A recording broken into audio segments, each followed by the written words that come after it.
मंगलचरण और परिचय। नमस्कार दोस्तों, आज हम आपको माता लक्ष्मी की वो दुर्लभ कथा सुनाने जा रहे हैं जिसे सुनने मात्र से घर की दरिद्रता कोसों दूर भाग जाती है। क्या आप जानते हैं कि एक बार खुद जगत जननी महालक्ष्मी को धरती पर एक साधारण किसान के घर 12 वर्षों तक दासी बनकर रहना पड़ा था। आखिर क्यों भगवान विष्णु ने अपनी अर्धांगिनी को एक ऐसा दंड दिया और कैसे एक गरीब किसान रातों रात दुनिया का सबसे धनवान व्यक्ति बन गया? चलिए प्रेम से बोलिए जय माँ लक्ष्मी और शुरू करते हैं आज की पावन कथा। कथा का प्रारंभ। वैकुंठ लोक का प्रसंग। एक समय की बात है, भगवान विष्णु और माता लक्ष्मी वैकुंठ में विराजमान थे। प्रभु विष्णु ने एक दिन धरती पर विचरण करने का मन बनाया। लक्ष्मी जी ने भी साथ चलने की जिद की। भगवान विष्णु जानते थे कि लक्ष्मी जी चंचल है और धरती की मोहमायाओं में पड़ सकती। विष्णु जी ने एक शर्त रखी, हे देवी, आप मेरे साथ चल सकती हैं, लेकिन एक शर्त है, हम जब धरती पर पहुँचे तो आप उत्तर दिशा की ओर बिल्कुल नहीं देखेंगे। चाहे कुछ भी हो जाए, आपकी दृष्टि उत्तर की ओर नहीं जानी चाहिए। माता लक्ष्मी ने कौतूहलवश कहा, दिया। हाँ, दोनों ने साधारण मनुष्य का रूप धरा और धरती पर उतर आए। भ्रमण करते करते वे एक सुंदर उपवन बगीचे के पास पहुंचे। वहां उत्तर दिशा में खिले हुए पीले सरसों की खेत और सुंदर फूलों की खुशबू माता लक्ष्मी को अपनी ओर खींचने लगी। अपनी चंचलता के कारण माता भूल गई कि स्वामी ने क्या वचन लिया था।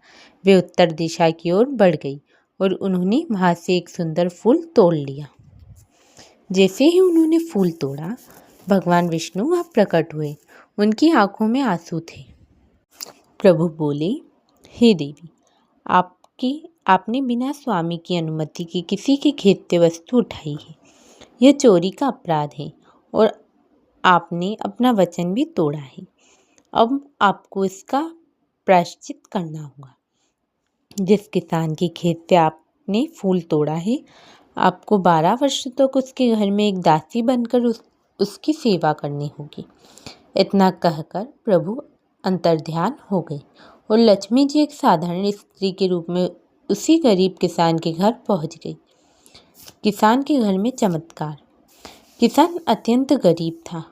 फटे कपड़े और 2 वक्त की रोटी के लिए तरसता परिवार। लक्ष्मी जी ने वहां जाकर कहा, भैया, मेरा इस संसार में कोई नहीं है। क्या आप मुझे अपने घर में काम देंगे? मैं बदले में बस थोड़ा सा भोजन मांगूंगी। किसान दयालु था। उसने लक्ष्मी जी को शरण दे दी। लक्ष्मी जी के कदम पड़ते ही चमत्कार होने लगे। किसान जो भी बीज बोता, वह सोने की फसल की तरह लहलहाता उठता। उसके घर के भंडार कभी खाली नहीं होते। 12 वर्षों में वह गरीब किसान उस राज्य का सबसे बड़ा सेठ बन गया। उसे समझ नहीं आ रहा था कि यह सब इस साधारण स्त्री के आने के बाद क्यों हो रहा है। विदाई का समय और असली रूप का दर्शन। 12 वर्ष बीत गए। भगवान विष्णु एक बूढ़े ब्राह्मण का रूप धारण कर लक्ष्मी जी को लेने आए।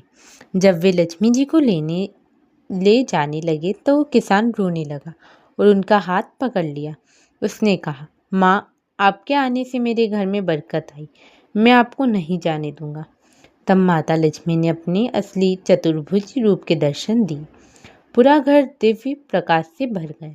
माता बोली, हे पुत्र, मैं लक्ष्मी हूँ। मैं किसी के घर स्थायी नहीं रहती, लेकिन तुम्हारी सेवा और निस्वार्थ भाव से मैं प्रसन्न हूँ।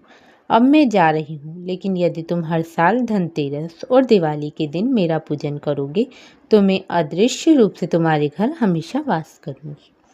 किसान ने विधि विधान से पूजा की और तब से ही दीपावली की परंपरा और लक्ष्मी पूजन की महिमा बढ़ गई। समापन और उपदेश। दोस्तों, यह कथा हमें सिखाती है कि लक्ष्मी वहीं टिकती है जहाँ ईमानदारी और सेवा भाव होता है। अगर आपको यह कथा अच्छी लगी हो तो इसे अपने मित्रों के साथ साझा करें और कमेंट में महालक्ष्मी नमस्तुभ्यं जरूर लिखें। हमारे चैनल को सब्सक्राइब करना ना भूलें।